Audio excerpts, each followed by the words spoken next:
Bonjour, bonjour. Nous allons corriger cet exercice. On nous demande de montrer que dans un mouvement curviligne quelconque, on a la composante tangentielle est égale au produit scalaire de gamma et V sur norme de V, et que la composante normale est égale à gamma vectoriel V sur V. Ce que nous allons montrer. Solution. Normalement, le vecteur V dans le système de coordonnées curviligne, le vecteur V est égal à V ET. Ça veut dire que ET est égal à V sur norme de V sur V. Voilà ce qu'on a. Ça c'est ET. Maintenant, on a gamma.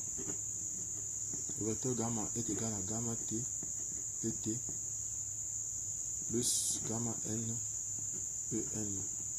Voilà ce qu'on a. Gamma TET plus gamma NEN. Donc si on fait maintenant V, gamma scalaire V,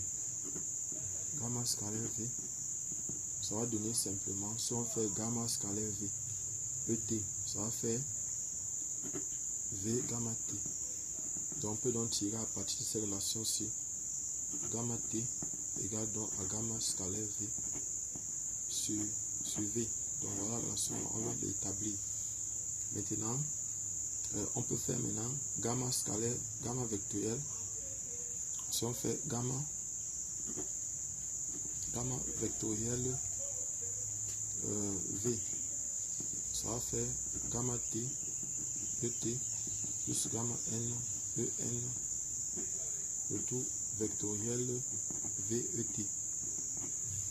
Donc maintenant ça va faire ici gamma T fois V ET vectoriel ET plus maintenant gamma N fois V EN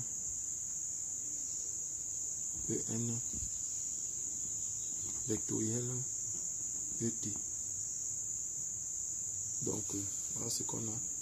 Et puis maintenant ça va donner le vecteur nul. Ça donne le vecteur nul. Alors que ici ça va donner moins EB. De la binormale. Donc ça va faire donc gamma vectoriel V est donc égal à gamma N fois V fois EB. Donc il y a moins ici. EB, la binormale. Donc on peut tirer donc ici. On peut donc dire que moins V, moins gamma N fois EB égale donc à gamma vectoriel V sur V. Et on peut donc appliquer la norme.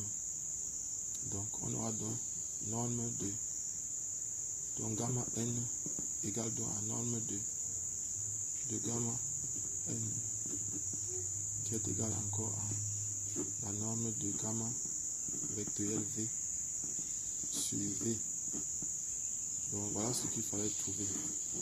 Et voilà, nous venons de finir. Si vous êtes nouveau, abonnez-vous et cliquez sur la cloche de notification. Surtout si vous voulez recevoir les vidéos de ce genre. Nous venons d'établir la relation pour trouver. Et s'il fallait continuer, s'il faut continuer ici, n'oubliez pas, sachez que si on est par exemple en coordonnées cartésiennes,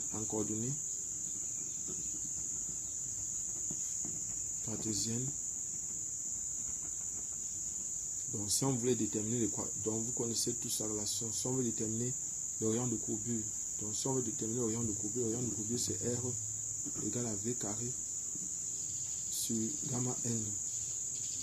Bon, voilà par exemple ce qu'on doit voir. Le rayon de courbure est égal à ça. On ne nous a pas demandé. Et ce qu'il ne faut pas oublier, c'est que X, si on est en coordonnées cartésiennes, V est égal à X point I plus Y point J plus Z point K. Donc V est égal à racine carrée de X point au carré plus Y point au carré plus Z point au carré. Même chose pour gamma. Gamma est égal à X point I plus Y point J plus Z point K. Donc ça veut dire que la norme de gamma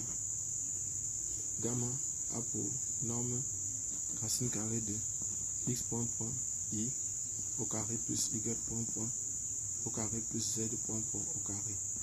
Donc voilà ce qu'on a. Bon. Et puis maintenant, si vous voulez par exemple calculer le produit vectoriel, le produit vectoriel-ci, si vous voulez calculer ça, c'est pas difficile. Donc c'est pas difficile, vous pouvez calculer ça. Donc je vais arrêter la vidéo comme ça. Si vous voulez les vidéos semblables, abonnez-vous et partagez le maximum possible. Partagez cette vidéo. Merci.